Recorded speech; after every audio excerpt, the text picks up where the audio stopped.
My name is Heather Alexis Smith. I'm an assistant curator here at the Pulitzer Arts Foundation in St. Louis.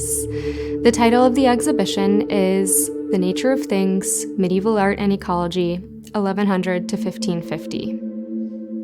The two questions that frame the show are, how does art making affect the environment? And then the flip side of that, how does the environment affect art making? When I was gathering the objects for the exhibition, I looked for two main things.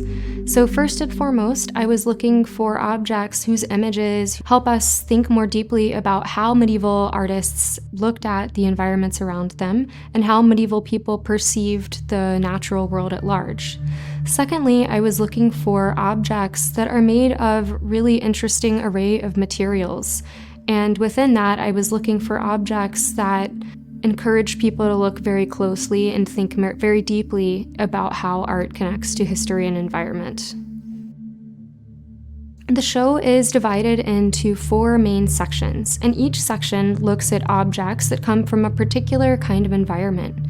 So first and foremost, we have forest, which looks at objects and architectural fragments that are made of wood. The second section is called Field, and it looks at a number of different objects that are made from components that come from animals and plants. The third section is called Mine and Quarry, and this looks at objects that are made of stone and metal. And the fourth section is called Earth, and it looks at glass and ceramics, and both of these industries use sand and clay as major components in the objects that they produced.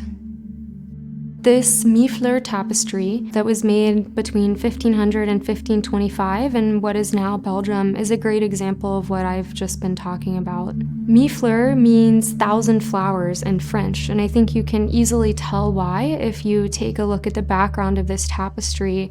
It is rife with verdant foliage and flowering plants of all different kinds that have kind of united themselves to create this really lush and luscious landscape.